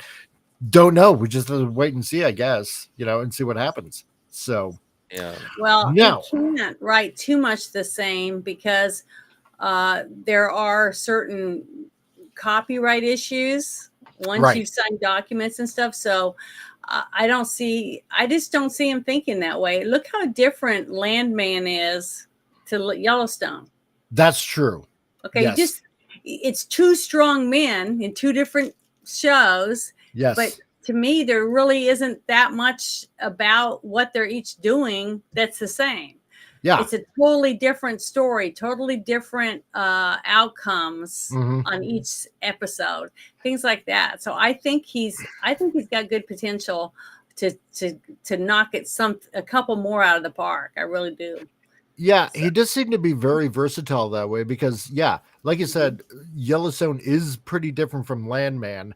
And on top of that, that's the thing, because I suppose like Bill, who worked in the oil and gas industry, you know what? Here's the weird thing, because I thought when I was watching Yellowstone, I'm thinking in my head, because, you try to kind of understand what could be going through the writer's head as they're writing the show. And I'm like, wow, he must really like, ranching cowboys, know a lot about the ranching industry and stuff like that, because how he writes it, and being here in Alberta, where it's like, cattle, farming, plus on top of that oil and gas, it seems to me that he definitely knows how to write this, right? And then, like I said, I started watching Landman a bit, and it's like, he understands the oil and gas industry, right? So, because here's the thing, you don't see this nowadays with a lot of, quote unquote, capable writers that are trying to write anything, because they lack the life experience. And that makes me wonder how much real world experience does Sheridan have? Because it seems like he can write about a lot of different things, and it seems like he knows what he's writing about, and that's what kind of impresses me. And then you have something that's, completely left field with Tulsa King and the mob, and it Yeah. seems like he knows how to write that. Now, and He's a good researcher he is. He's a really because good Yeah, he's researcher. that's written important. a Yeah. screenplay for Sicario. It Mhm. says that he's written a screenplay for Sons of Anarchy, Hell or High Water. Oh, yeah. He also wrote what was the one with the women in it? Veronica Mars. So Oh, really? he's done a lot of different types of stuff. So I'm telling you, I just don't see a company giving him that big of a deal Right. if he didn't already have potential that they kind of have an idea about. You see what I Right. mean? Right. So No, I see what you I'm mean. just saying, people don't give you something for nothing. True. He's had to show them or talk to them about some ideas, and they sign non-disclosure, so nobody's going to leak unless they want to pay him the money and not have to have him work for them. See, that's where it's going to be tight-lipped. People are going to keep their mouths shut if they want to keep their jobs. But I'm telling you, honestly, from just what I have dealt with myself, I know they already got some irons in the fire, and they feel he's worth it. Sheridan has a type for his protagonist, says Mr. John Peterson. Strong, white, strong male that is forthright and no nonsense with a short temper for fools and people that wrong his family. You know what? Yeah, he does. He does. And you know what? I'm kind of liking that. We're needing that. That's okay. The reason I feel that some of his shows have been so successful is because we're so sick of having other agendas being crammed down our throat constantly against our will, that it's nice to break out and turn on the TV and see what we want our lives to be like instead of what we're seeing every day. So as long as he does that, he's going to be successful. Yeah, because like we said on this show before, like we don't have a problem with, strong women. That's not the issue. But he has strong women in his how shows. It's written. So, but exactly the thing, because we've had this thing taken away from us, as manhood, so to speak, right? Yeah. Where for the longest time, I'm going to say at least, 20 plus years, where men have looked like the buffoons and the morons and the klutzes and the babbling idiots. And now you have a guy that comes along and like what John said, a white, strong male type that's forthright and no nonsense with a short temper for fools and man, an ass kicker when you wrong his family, basically, right? And it's nice to see that injection come back, right? So he says, I don't disagree. We do need a bit of more of this, and I'm glad we have it. But I do see some formulaic writing in that his main characters all seem to fall into a type. Well, yeah, no, and I don't disagree with you there. Then again, you had something different. You had something different that he tried it out with Lioness, right? With Zoe Zalato, or whatever her last name is pronounced as. Yeah. And it didn't quite work. So I don't know. Maybe he's just sticking to what he knows. Well, and plus you got to remember, when you have strong men, virile men in a movie or a series or whatever, what does that draw? Strong women. Exactly. A good woman wants a good man. And if you're a scummy lawyer piece of shit that steals and lies and snorts coke, what is he going to have? A bunch of slutty, crappy women that all they want to do is use and abuse people. I want a woman. If I'm a strong, virile man, I want a woman I can trust. I can tell her everything, and she's got my back. You see what I mean? Yep. So that's what people like me, and I'm a woman, would want to watch a show with a strong man in it. that Well- makes me wish I had one. You see what I mean? That type of thing. And that's why his shows are successful, because it's not just you guys watching it, it's people like me that's watching Exactly. it too. That's why Yep. he's got such power in Hollywood, because he attracts people like us that work hard, and we want to spend our money, hard-earned money, on something that's entertaining to us, that we enjoy, Uh-huh. that makes us want to get up and go out and say, that's what kind of life I want to have. I want to have a good woman, or I want to have a good man, and I'm going to fight for my family, Yep. And no, Lenrod, you know what? I think you're right. Yeah, he writes what works, and I get that. And let's see, John. Yeah, agreed. Linus was a breakaway. It was a nice try, but it's too bad it didn't work out. It's nice to see a return of the strong male role model. It's been missing for too long. Exactly. I just hope that a lot of people aren't going to get tired of it after a while. I don't think so, though. That's what I think. So John anyway, Wayne so had Ellison. a long history, didn't he? Oh, he did. And so, he did. so is a few others. I mean, Starting- you've got Clint Eastwood, you've got lots, Yep. Gene Hackman, you've got lots of career actors that were able to be strong men for a Mhm. very long time, making very select good movies, and a few bummers, which is normal. Oh yeah. But look how long they lasted, because people like them were buying tickets to go see them. And as Exactly. long as Sheridan does that and draws those Yep. type of people to his roles, he's gonna be successful, and whoever hires him is also going to be successful. That's right. Here's a little bit of trivia for you guys. See if you can guess this. Mhm. Do you know when John Wayne's first movie was? What year? Take a shot 1940? in the dark. 1940s? I don't know. Nope. Oh. Nope. 1930. Wow, really? I'm serious. It's amazing. Next year, when it becomes public domain, I'm going to show John Wayne's first movie.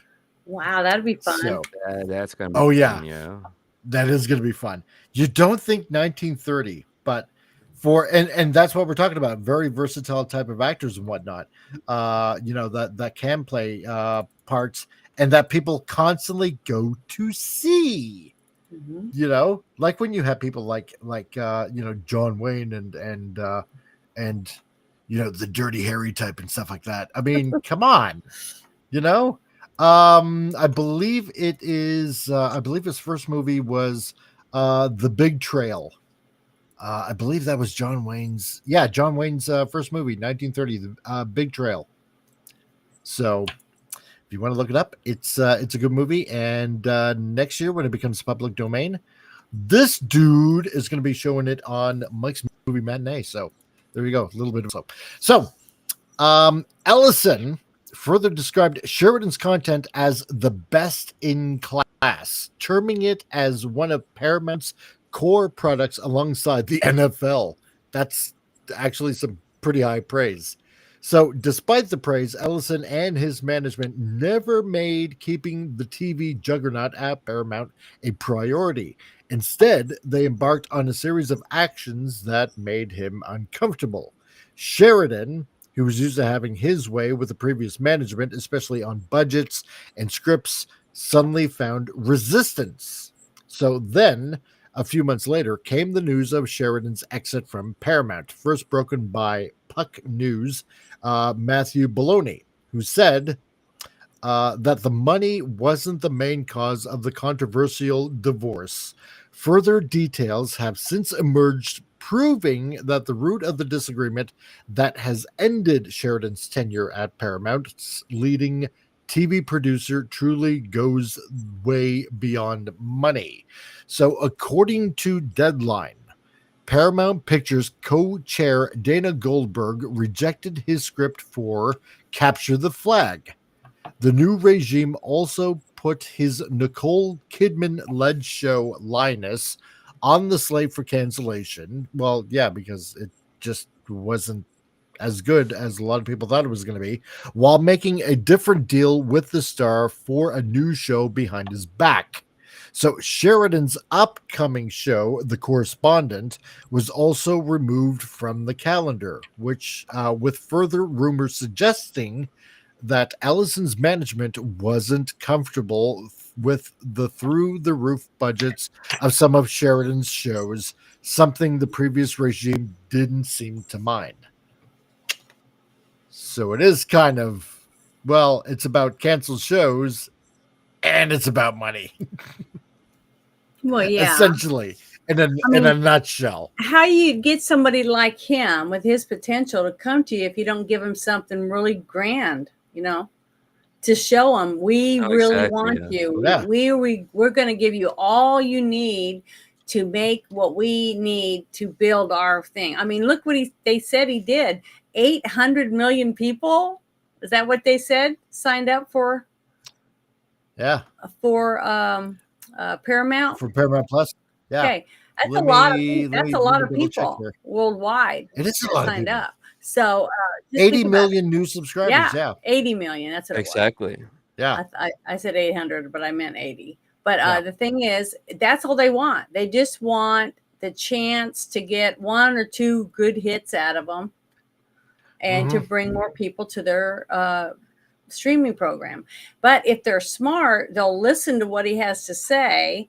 They'll learn from him so that when they do get someone else, they'll know how to treat a good writer and keep good writers on their staff. And if they can do that, they'll always be able to attract good stuff, good shows to their programming. Well, I mean, because if you look at, let's say, some of the shows in the 80s that we enjoyed, when we were little, right? Yeah. And we're really dating ourselves here, but that doesn't matter. It's okay because 80s was awesome. But, some of these shows were like over the top. I mean, you look at Dukes of Hazzard that basically destroyed over 100 cars in the whole series of the show. I mean, come on. That must have cost a ton of cash right there. If you're going to make a great show, and if you're going to have tons of more viewers come in and subscribe to you, well, then sure, give a little bit of cheddar cheese because that's what the people want to see. And it makes the show feel bigger than it actually is. And it makes it feel more real. It's not, this Hollywood fakiness, basically. Yeah. Right? So if it's bringing in the people, then and he can prove that he's doing it. Sure, let him have his budget. He's proven it. He's proven it for all these years now. It's I mean, my God, it's not like he's Michael Bay, like making everything explode or anything like that. It's not like he's Kurtzman and basically ruining an entire generation's franchise. Like, come on. Now that's going a bit over the top. And they also know that with him, that everything he writes isn't going to be CGI. You see what I mean? Yes. So it's going to be hands-on, real people and real props, real sets, real life. Right. And that's what people want. People are dying for it. We've been saying that for years, that we want entertainment. We want real entertainment, not propaganda. And if he's going to give us entertainment, something we want to change the channel to, they're going to make money. Yeah, exactly. And that's nice to see a company that wants to make money and doesn't want to just take subsidies and feed us a bunch of slop, which is nice. So I'm excited about what they're going to end up with. Now, I mean, as for the other canceled shows that he was going to do, I mean, I can kind of understand that, I'd be a bit ticked off too if I had some show ideas and they're like, no, you're not going to do that one. No, you're not going to do this one. But then again, when I start to think about it, he's got a lot of shows already that he's working on. Mm-hmm. And part of what I've been thinking is how can you possibly manage doing so many shows, all at the same time, right? Linus, Mayor of Kingston, again, Landman and Yellowstone. all Yellowstone and like all of these, Tulsa King, yada yada yada, Mhm. right? Maybe it's possible, and I'm just playing the little devil's advocate here, but maybe Paramount is saying, look, you're doing already all these shows, which is great, and you're making this money, and we're happy with you. But maybe they might also be thinking, hey, why don't we give a little bit of room for, somebody else that might want a chance? And, because proving them we can bring, that we don't have just one major talent, Yeah, but we can draw plus we a got to whole bunch of talent. remember that they just became merged with another company that might already have writers. That's Maybe true. they've seen stuff that they have and think, well, we've milked this guy dry. We're not going to keep paying him this much money when we have these 3 other people coming in that have potential. Yeah. But now, You never- wait, I want to say one thing about that. What does that sound like to you guys? Does it remind you of like it's- Disney, maybe? Yeah, kind of a little bit.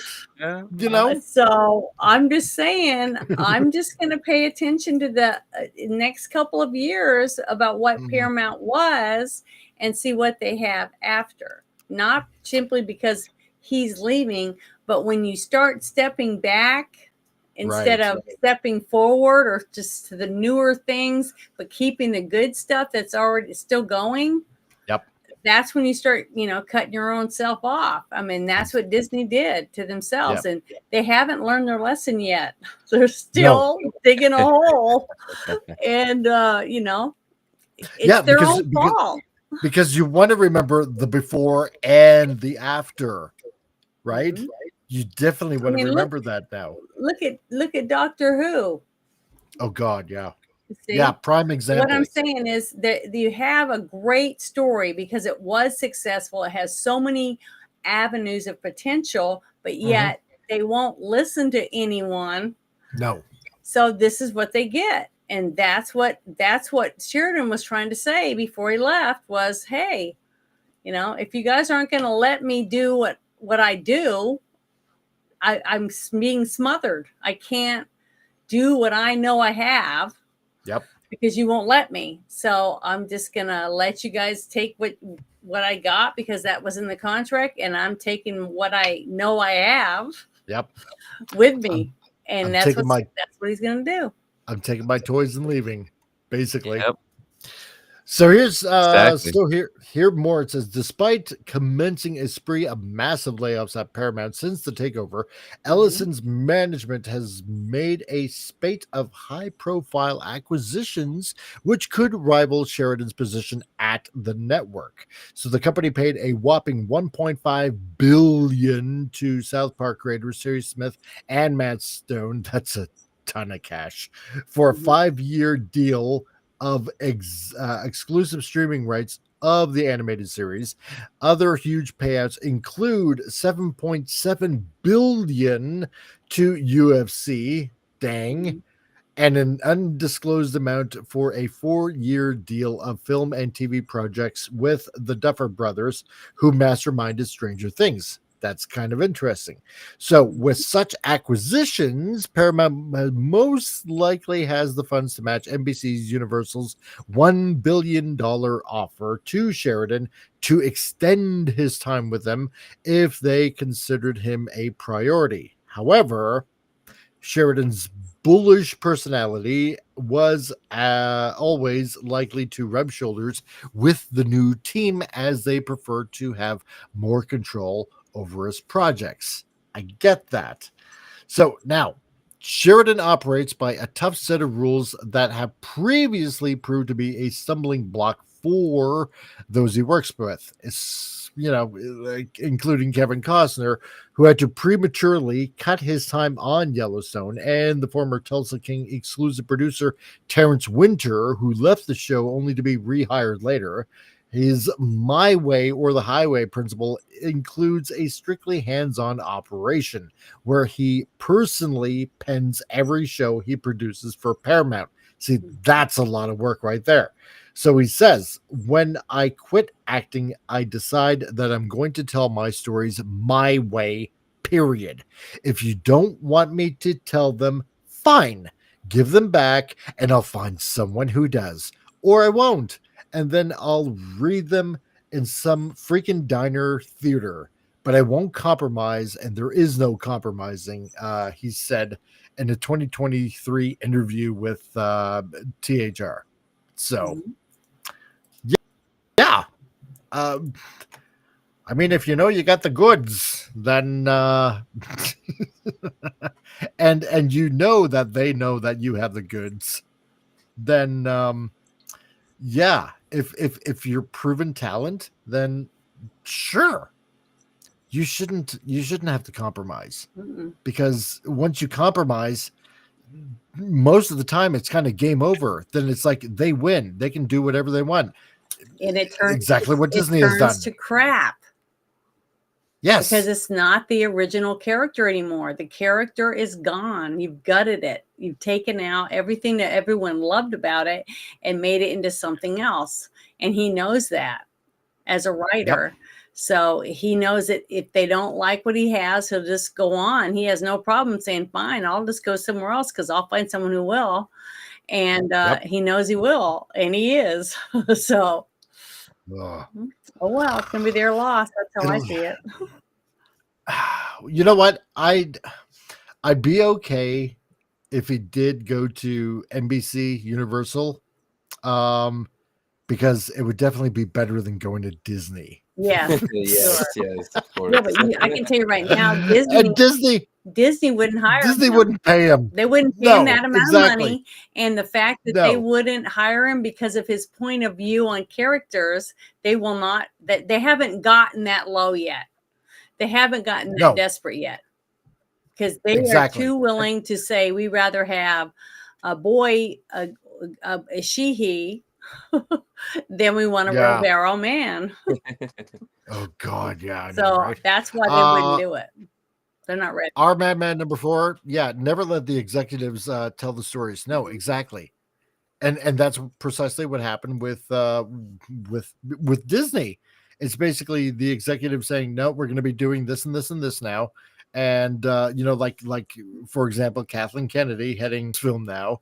And to pull, Bill, and to pull the Cartman South Park joke, make it a chick and make it lame and gay. Yeah, that's basically what ended up happening, because the executives had to go in a different direction. They didn't let creatives create, and they ended up hiring really crappy creators. Look at South Park.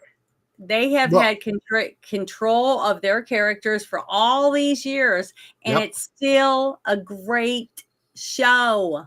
Yes. Okay. Exactly. They're great writers. They're good at voicing their characters. They haven't run out of material, and they won't, because they love what they're doing and they're treated good to do what they love. And if they let Sheridan do that, he will make them successful. And as long as they see it that way and they see the vision of the writer, they will win. I just don't see how they can lose. Disney hasn't figured that out yet. No, they didn't. If execs can, and they're still tearing it down. If execs can tell stories, they wouldn't be execs, says John. Yeah, no, precisely, right? They'd be writers. Right. They'd be executive writers. But he also prioritizes on location production. So with many shows being shot on his ranches, I bet he has a lot of ranches now. Yeah. A condition. Yeah. Of course, Texas. It has to be Texas. A condition that led to acquisitions that he inflates production budgets to his benefit. In the same interview with THR, Sheridan doubled down that he wouldn't change his scripts to comply with budgets. You write a thing, he says, and it costs what it costs. I will not charge a script to meet a budget, he declared. I will not change a script to meet a budget, he declared. You read the scene in his Yellowstone prequel, 1883, where the wagons go across the river. Yeah, that was a good scene. When you decide to greenlight it. So don't pitch me an idea where we see them before the river and after the river. That's not what you do. You read it. You had every chance to say no. exactly, right? Because it's a very dramatic Yeah. scene because like we saw, not everybody survived, and it just puts more weight, more gravitas on the whole journey itself, right? Mhm. That's what makes it work. That's So what's the gritty. That's what the people exactly. want. That's what they Yes, want. because that's what actually Yeah. happened. Mhm. That's real history right there, right? Mhm. So, Yep. you feel the full weight of the situation, and then you start thinking in your little mind's eye of, wow, it must have been really rough, like over 100 years ago to be doing that kind of crap Yep. because it's real writing. So the previous management at Paramount Global had no issues with Sheridan's stipulations, allowing him to explore the full potential of his scripts with budgets that went up to $20 million per episode. With the rights to Sheridan's star projects secured, the new management seemed comfortable with continuing with the Sheridan verse. Oh, they said the same thing. On their own terms, as they allowed NBC, Universal, and Warner Brothers to court him despite having over 3 months to lock him down in a new contract.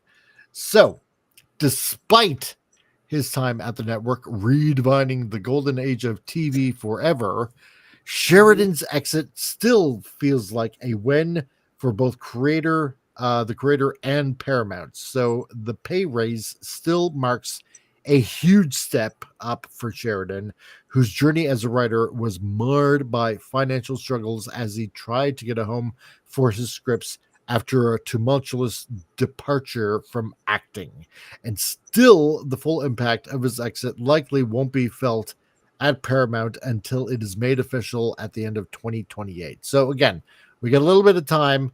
We're basically has 3 years of obligations to oversee his shows. So that's fine. I mean, hopefully he can close it out if he really does end up going to Universal. Um, I think you will. and I think so. But one thing I that think I'm excited about now that we've unfolded this whole package right here, right? yep. All of us three for sure, will be a little more observant about what happens after he leaves and goes to NBC. Yeah. What happens with the shows, even though they're his shows, he wrote the potential of the characters and things like that, but he's no longer doing the episodes. Just like he said, he's hands on. If Right. he's not there, it's not him writing it, right? Yeah.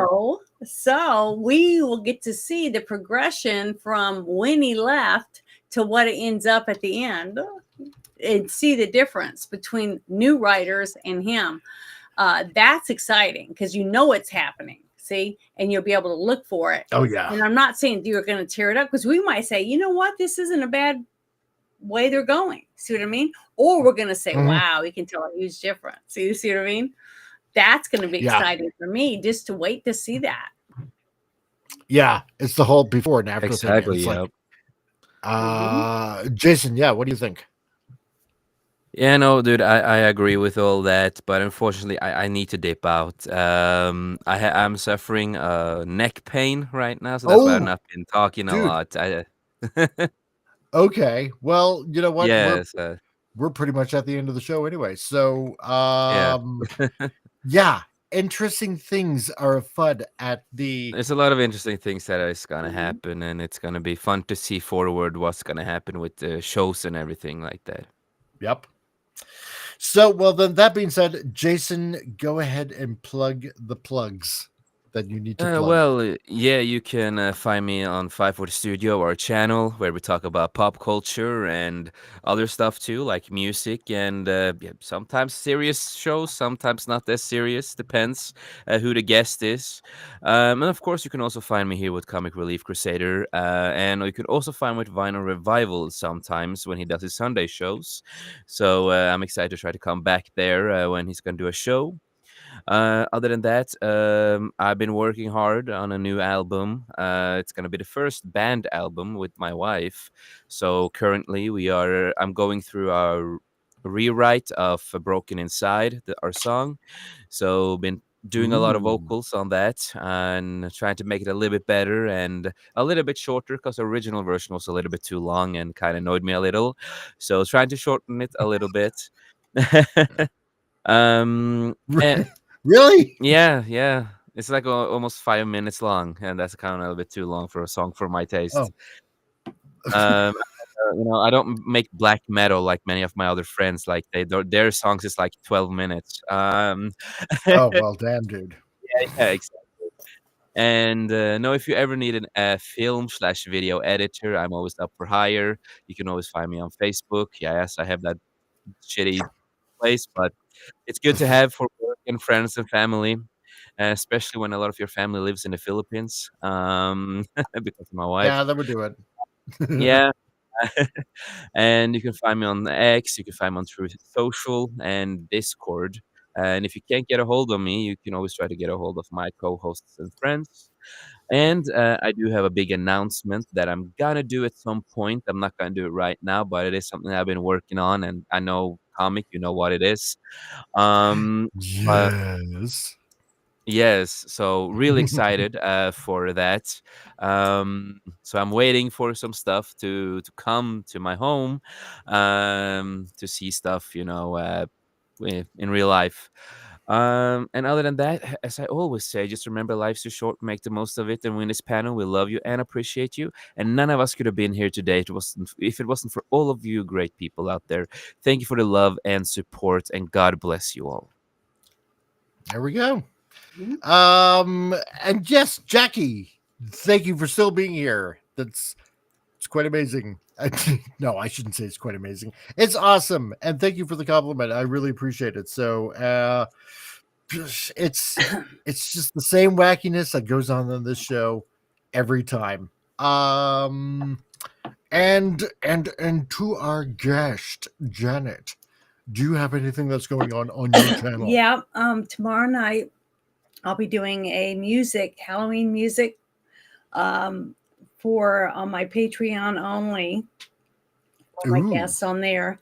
It'll be all music. I dress up in a costume or whatever because it's called the Late Night Circus. So it'll be my Late Night Circus Halloween fun or whatever. That'll be nice. And then I don't know for sure exactly who my guest is going to be Thursday night for after hours. But Friday night is the Halloween. So I'm going to have a Halloween special Friday night, and I'll be dressed as the Mistress of the Dark. So it'll be fun. So it's a Friday night shit show, Halloween special. So hope to see everybody there. And if you want, I shared my Patreon thing in your private chat. So if you want to share it for me, that would be great. Oh, okay. I will do that because it'll be for my non-paying members and my paid members that I do the Late Night Circus for. Nice. I try to do it once a week. I try to do it on Tuesdays or Wednesday night. Okay, cool. There we go. There is the link right there. And yeah. Let's see. Anything else? And then Saturday I'll be playing on Bruce's channel again, playing his games because I play a different game each weekend. And then next Sunday, where we do our movie review, I posted a picture of me in your X from last Sundays. Yes. I was Lucy from Dracula, the movie Dracula that we did. And I made my own costume for that. But this Sunday, we'll be doing the movie Swordfish with Hugh Jackman and I'm trying to remember the other actor. Darn it, I'm terrible. Oh. The guy from Grease that was starred in Grease. John Travolta. John Travolta. Yeah, it's a John Travolta and Hugh Jackman movie. We're doing Swordfish on Sunday. So that'll be fun. Nice. And if anybody wants to watch the movie with us at 12:30 in my Discord, send me a DM and I'll send you an invite and you can watch the movie with us before we review it because we talk about it a little bit afterward and then Bruce and I'll do the review. Sweet. That's what I got going Awesome. on. I like that. But Okay. thank you for having me tonight. It was Uh, a lot of fun. no, it's really fun having you on. It's a lot of So fun. we gotta do that more often. So I can talk everybody's heads off. I have no problem with talking, as you noticed. But let's see. And this Saturday on this channel, on Mike's Movie Matinee, we're going to be showing the 1927 classic Napoleon. So from MGM Theaters, that's the movie that we're going to be doing. 1927's Napoleon. So we're here on Saturdays. We're making movies magnificent again. So if you want to come by and watch the movie with all of us, because we do have a fun time in the chat. So I know on occasion our Madman number 4 is there, and Bill is definitely there on top of that, because he likes to watch these movies. Occasionally we got Penny and John and yes, and I force Vince to watch all of this stuff. Actually, he's not even here tonight, so I'm gonna have to punish him. So that's the movie that's going on Saturday on Mike's Movie Matinee. So 1927's Napoleon. That's what we're gonna be doing. Sunday, it's gonna be the huge circles drawing stream. So the type of show that, again, I make Vince Womack sit on his ass for about 5.5 hours and torture him while I'm drawing and in preparations of doing my own comic. And we also have our Al Nickerson from Marvel, DC, Archie, Nickelodeon, and all that kind of stuff here. I'm trying to line up a special guest for this Sunday as well, who is also well known in the comic circles. So he gave me a thumbs up today on coming on Sunday. And if he does, then at least Al has a fellow alumni to talk to, as he's never talked to this particular gentleman before. So I'm not going to spoil who it is in case things go south, but it looks very positive. So just put it that way. So everybody here in the chat, whether you happen to be watching on Rumble or here on YouTube, or all of you guys that happen to be watching on X, all 7 of you right now, hopefully very special comic writer creator on Sunday show on Huge Circles. So there we go. And again, blame Raymond Feliciano for the title Huge Circles. You get the joke, all of you. So and and John, okay, fine. I'll come on Sunday. Good. So oh my God, Janet. no, I don't do anything like that. Damn. I mean, good. Well, the thing is, like Patreon, I only charge like $1.99 for my lowest tier, because it's just to help me pay for my internet and stuff so I can do shows and stuff. And there's a bunch of my friends that are doing raising money on there to promote their games, because Bear, the Gen X GM, he's writing his own games and his manuals and stuff for playing role-playing games, right?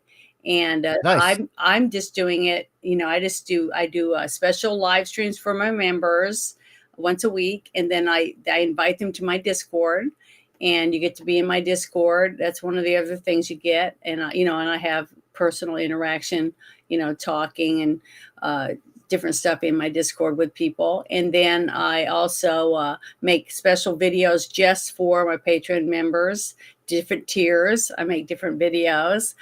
Some of them are longer, and I live more things. And plus, I get to do chats in there with my paid members. But I do the show and I clip on it just for Patreon, even if they're not paying. If they're my members and they're following me on there, then they should get an email saying, "Hey, she's going live." Like I did last week, I dressed up as a police officer and I did all police music. Nice. videos, music videos and stuff like that. And I gave a little trivia about the police and how come they had blonde hair, why they dyed their hair, and that they did a commercial where they carried a giant pack of gum because they were dying for money, stuff like that. So, just fun stuff, I try to make it fun, but that's all I'm trying to do is just try to, because I'm not monetized yet on any of my stuff. So, Really? yeah, on TikTok, I have enough for monetization, but the person has to contact me and through TikTok. I won't just do anything one-on-one with people because it's got to Okay. be legitimate. Right. Because I don't want to, I'm not going to put people's lingerie on. It's not Yeah. OnlyFans. I don't Yeah, do. If no. you want OnlyFans, go to OnlyFans. That's Yeah, not what I'm exactly. trying to do. I'm into cosplay. I do cosplay, and that's I make my costumes, most of them, and I do the same thing for our shows. When I dress up, I try, like when I dressed up for the Blade Runner, and I dressed up as one of the characters. I try to look as much like the character as I can, just depending on. Or like we did the Blues Brothers, I made a habit and I wore that. Yeah. I went as a penguin, so it's fun and I enjoy it, and I love movies. I love playing DD. And I play, role-playing games. And I'm now playing on Monday nights. I play 2 different games for Bear, but they're games he's writing. And that's what he uses on his Patreon, so that he's trying to build this game for people to be able to purchase a manual and things like that. So Patreon's a good Cool. way for you. Like if you wanted to do your comic book, you'd write it and people would sign up and pay you a monthly fee, and you would share your characters and different things that you're as you're going. Yep. And let people see it as you're unfolding your comic book. And then, they'll be first in line to buy the comic books when you're finished. And that's what Bear's trying to do. Plus, Bear is also writing music using AI for his game. Right. So like our opening sequence for when we are playing our game on Mondays, and I think it's really cool that he's doing that. Now I haven't done anything like that, but I like to talk about politics on the Friday Night Shit Show. A lot of people don't like politics, but I'm an Air Force brat and I enjoy it. I defend my veterans, so I'm really big on that. So to everybody out there, all of you have a excellent rest of the week. Get over hump day on Wednesday, and we will yes. And the plans that we're having, I'm going through a lot of the old Marvel cartoons, and so I'm lining up all the sound effects for the Thursday show that is still being planned out. I'll keep you guys updated on that. So, but other than that, all of you stay safe and have fun out there. And remember, be excellent to each other. And party on, dudes!